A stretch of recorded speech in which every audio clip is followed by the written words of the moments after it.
And I think we got a very challenging second half, and 2 matches this weekend. It'd be nice to be at home again, and then I know we're going to be hitting the road.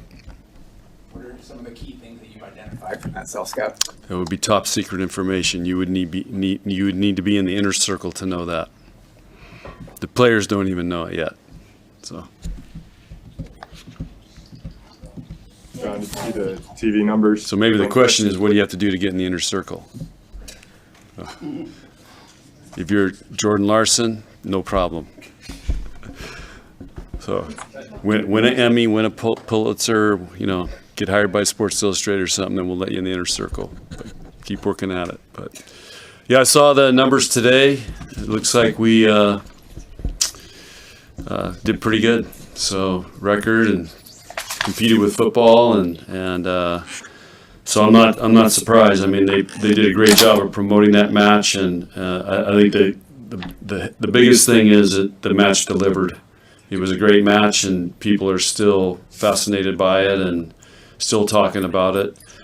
And but my job is to get us ready to play Maryland Friday. So I'm not really talking about that match anymore. It's just, what can we learn, and what can we learn from the first half of the Big Ten, and how are we going to get better? After a match like that, do you ever have any trouble getting your players to understand that they still have to get better? That's the challenge this week. Hell yeah, it's a big challenge. And you don't know how teams are going to handle it, and I don't. Not everybody practiced yesterday. It was kind of a mixed day for us, so that'll be the big message today. How can we continue to widen the gap? You said you competed with football. You actually outdrew football too. Do you ever think you'd see a day a Nebraska volleyball match was more watched than a football game? No, I didn't want to say that. I'm glad you did, but we also hold the record in the stadium too. So, but did we ever think that day would happen? Probably not. But you could feel this has been, this whole year for volleyball is kind of gone crazy with fans and viewership and all that. I mean, I know our Sunday matches, I think we were really high up there. We had another match, I think I can't remember who it was earlier in the year that was really high. Stanford, yeah.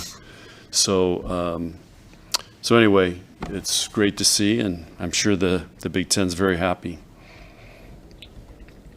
They blocked you 12 times in that second set. When you've done that to other teams, you say that can impact the entire match and how it goes. What was your level of concern that you might not be able to recover from that? That was just we did that on purpose. It was the rope-a-dope. You know Muhammad Ali, George Foreman, the rope-a-dope. Just wear them out and then eventually get them. So that's kind of what we were doing on that. John, was there anything new you learned about this group after that match on Saturday from what you saw? Well, here's a great stat for you. So that however many losses we had to them, we were 1-9 in 2-point games. So we won 2 2-point games. So we won more 2-point games against Wisconsin in the last whatever matches than we had in that match Saturday night than we did in the previous ones. And I think that was what this team is getting to understand, is they've got to win those close games, and they're not afraid to make the play and go for it. So, and you don't know until you get in those situations, but they're starting to show that they can do that, and they're they've got the confidence and the belief to do it. That's what it is. You got to have the belief. It's no different than hitting a field goal, second field goal, late drive down the field, just having the belief to do it. That's what I love about watching the NFL. Every game comes down right to the end, and those guys believe they're going to win. Doesn't matter how much time's left, and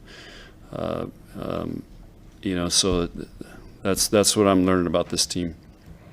John, you got state volleyball and postseason volleyball for high school coming up. I mean, with how popular volleyball has become, you said kind of nationwide now. I mean, how much of a good, branding is that going to be for the state of Nebraska and, the state of volleyball?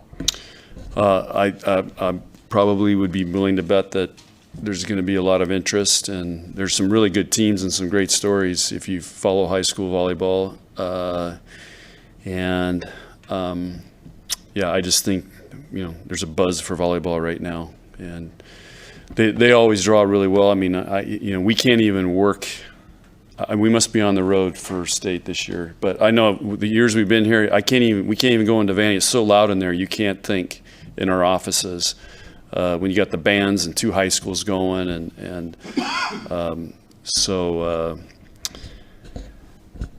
yeah, they do a great job with the state tournament.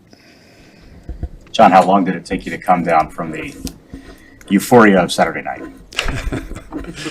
Well, I don't know. It's sometimes, when you win, you're thinking about it, and then when you lose, you think about it more. So I don't know. It's just, I try to get my 8 hours of sleep the best I can. So to go on the next one.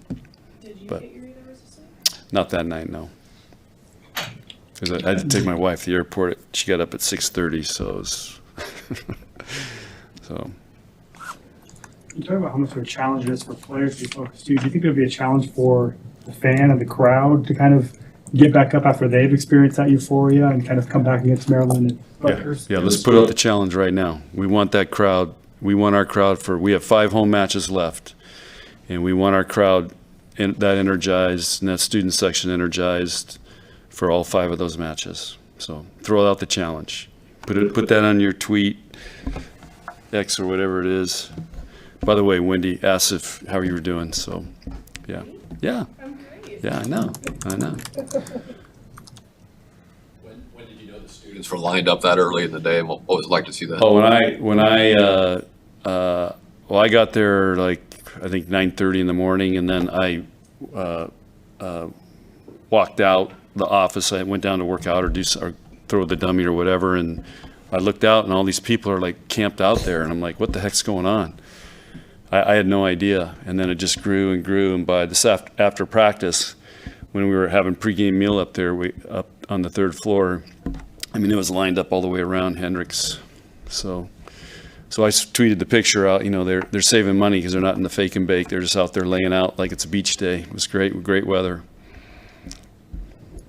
Students do that. They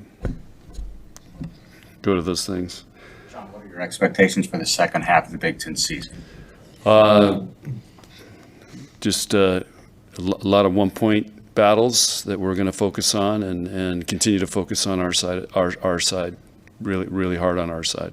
Do you feel like you have a really good handle on the league right now after watching everybody go 10 matches through? Not really, because there's some teams we haven't seen, like this weekend.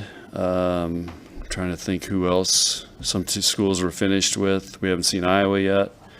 All I know is, there's a lot of 5-game matches, and there's a lot of back and forth, and you better bring your A game.